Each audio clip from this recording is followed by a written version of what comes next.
So chord number 1, we're actually going to start with a G because the introduction itself starts on a G chord.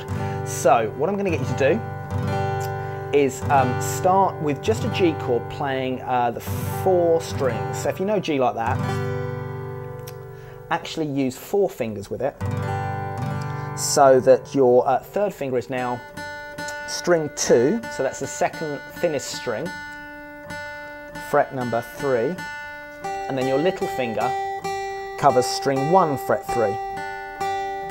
So these top strings are always numbered 1, 2, 3, 4, 5, and then the thickest one being 6. It's not the other way around. So just play a G like that.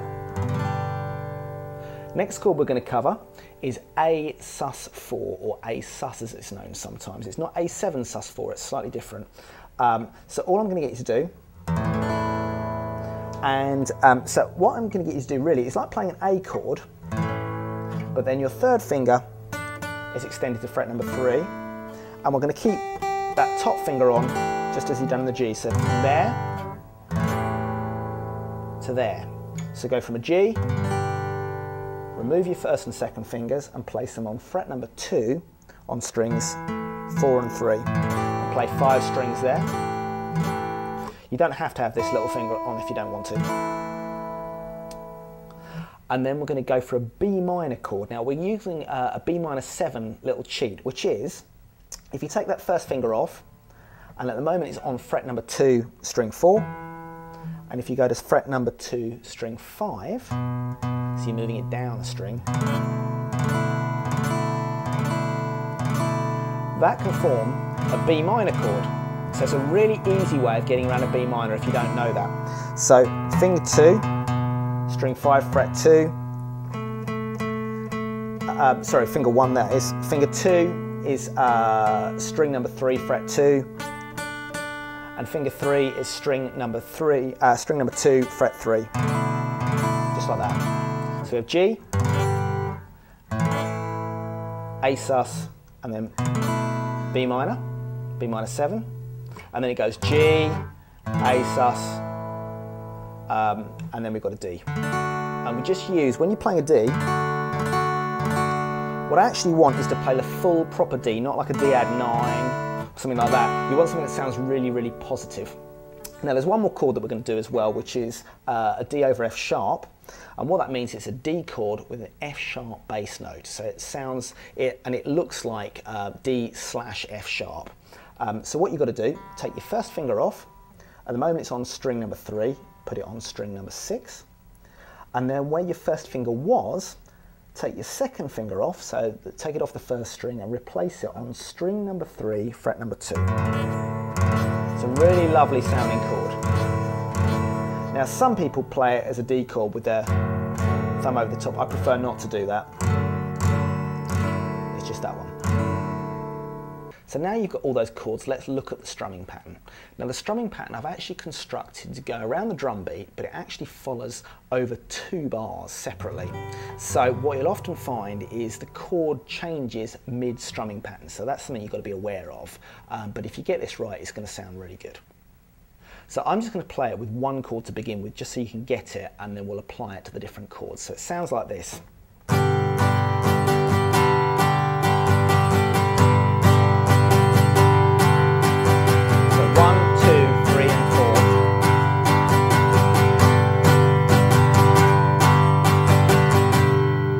So let's split up what we're doing. So for the 1st bar we're doing 1, 2, 3 and 4. So it's down, down, down, up, down. So just try that with me. So it's 3, 4. So it's 1, 2, 3 and 4. 1, 2, 3, 4. Down, down, down, up, down. 2, 3, 4. Down, down, down, up, down. Last time, 2, 3, 4. And then you need to apply the 2nd bar's worth of strumming pattern to it, which is slightly different. So that goes up, up, down, and then it's down, up, up. So it's up, up, down, and then you've got another down, and then up, down, up. So it's up, up, down, up, down, up. So the whole thing sounds like this. So it's 1, 2, 3 and 4, up, up, down, down, up, down, up. 1, 2, 3, 4. So it's 1, 2, 3 and 4, up, up, down, down, up, down, up. If you want to pause for a second to get it, we'll do it again. Okay, 2, 3, 4. So it's down, down, down, up, down, up, down, down, up, down, up. 1, 2, 3, 4. Down, down, down, up, down, up, down, down, up, down, up. So if you want to pause just to get that right, do so, because it's really important. Now the thing about this is actually written around an 8th note strumming pattern. And what I mean is because the song's moving quite fast, your hand is just moving twice per beat. So 1 and 2 and 3 and 4 and 1 and 2 and 3 and 4 and. It's not moving at a 16th note pattern, because that would sound like really, really rushed. So it's just 1 and 2 and 3 and 4 and. So you're just following the line of downs and ups that your hand will naturally fall into as it strums. And because we're not playing every down, we get a slightly syncopated beat that works often with the kick drum, where the drummer's playing, so da, da, da, da, da, da, da. So it just kind of falls in line with that. So when you have the kick and the snare playing of the drums, your strumming pattern are picking up the kind of the precise beats of that to follow that kind of groove.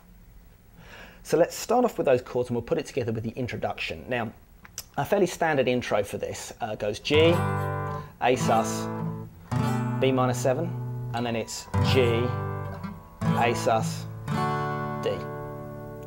So remember the strumming pattern is, you've got 2 chords per strumming pattern of that. So it sounds like this, 2, 3, 4, so.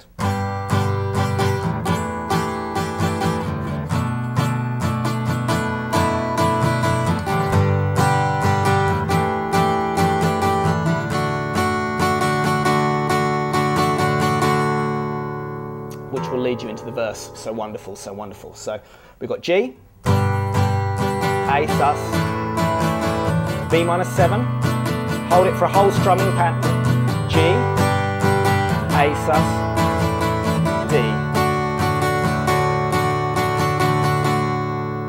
And then we go into the verse. So let me lead you through the verse. So we've got G we start with, 2, 3, 4. G to A sus, and then we've got the D over F sharp, so you just pull your first finger off, put it on string 6 fret 2. You've got a whole strumming pattern.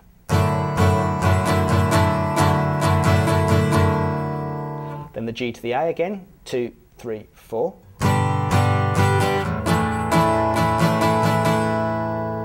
And then your mighty works displayed for all to C is a B minor 7, so you take your first finger off and now put it on string 5 fret 2 for a whole strumming pattern. So here we go, 2, 3, 4.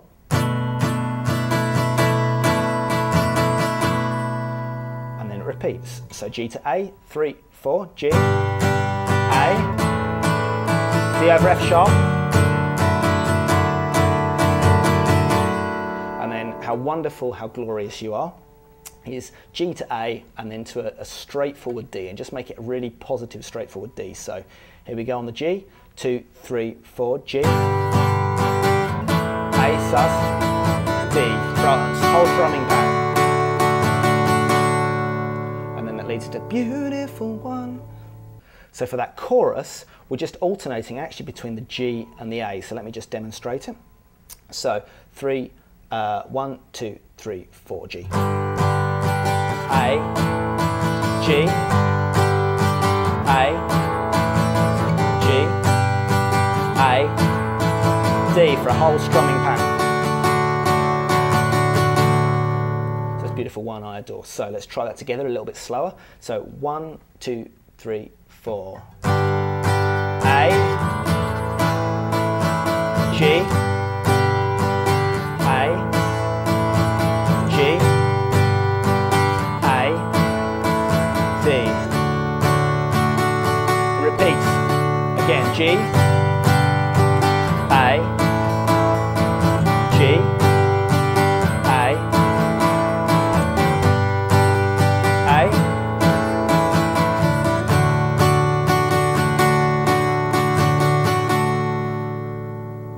And then when you get to the bridge section, you open my eyes to your wonders anew.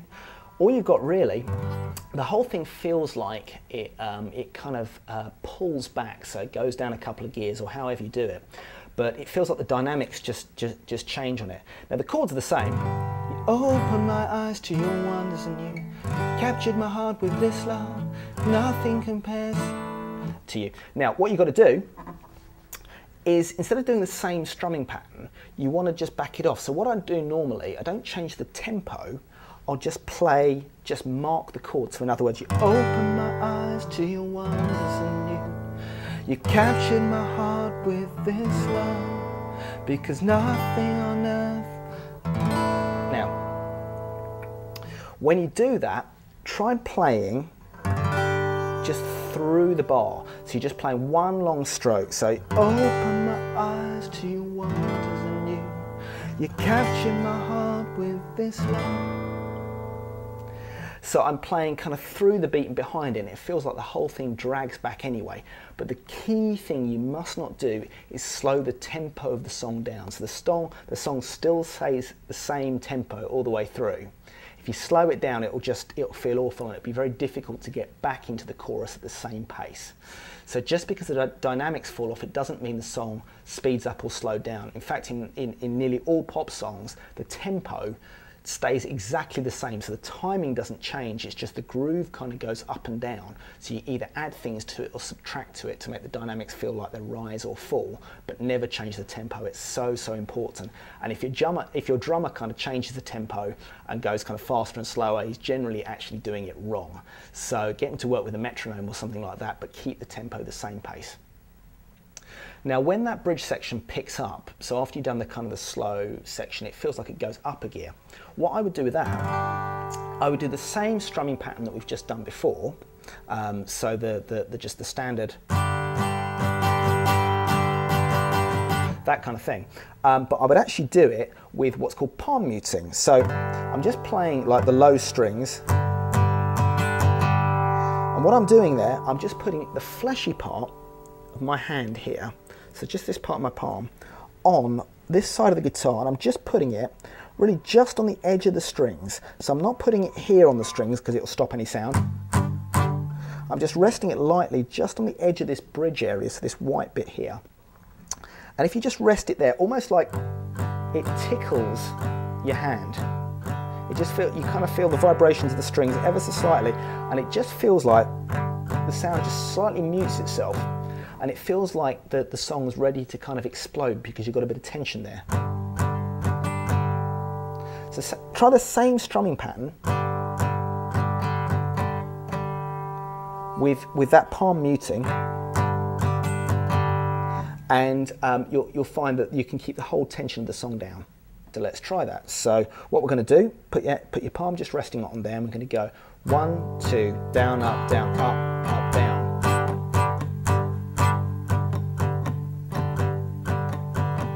Just try that with me. So 3, 4.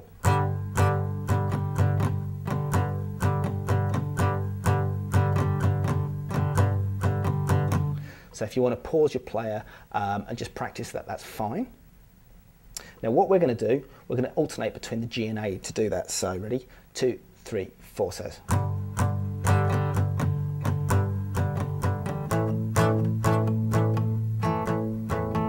G.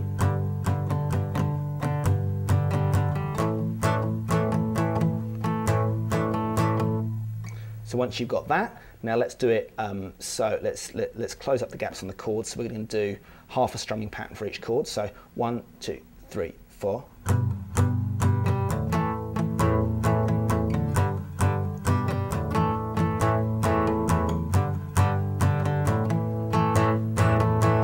And then by the time you get to the D, you can take your hand off. So practice that, building up the tension, and you find that there's a bit of a release, and then you can go back into the chorus again.